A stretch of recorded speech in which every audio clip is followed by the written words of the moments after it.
mà quên đi được cái màu người ta đến xin bây giờ nói cho bà chơi sáng nó ngày nghề màu là lên mà chưa trời na lìa đâu vật tiền cầm ai ghé chơi mà quên đi đúng na cái nhà lìa anh ông tên ơi đây bây giờ là yêu cái tên là gì vậy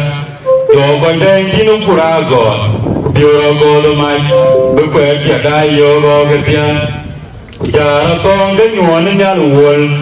nguồn là quen mà chung đi ai ai dòng qua chút tôi giờ coi đàn đền tôi mà bởi vì các thứ uống á bèn cái nhỏ kê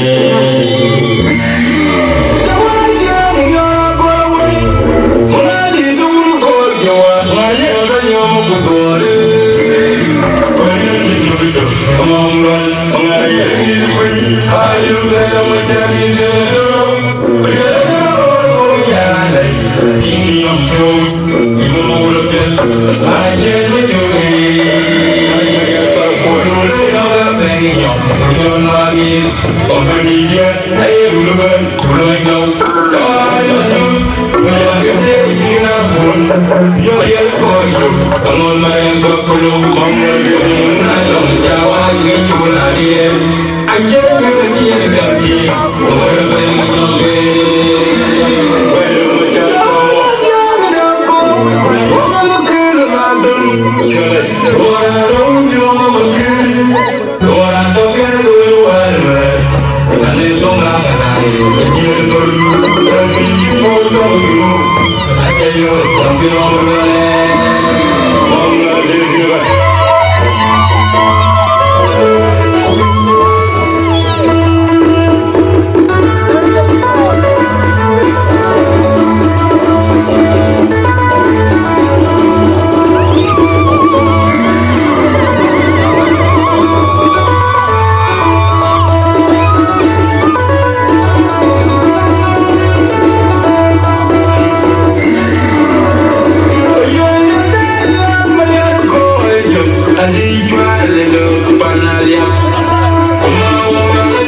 cho kênh Ghiền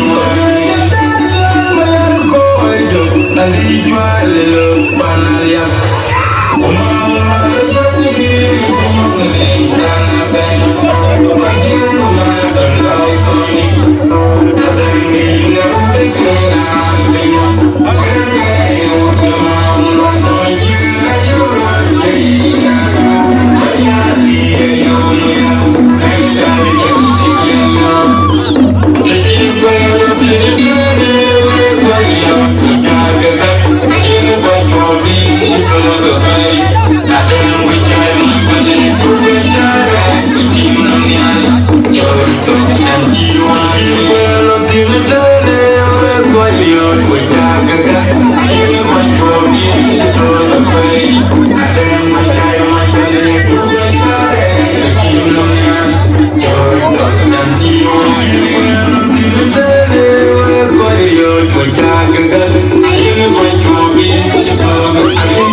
Dimana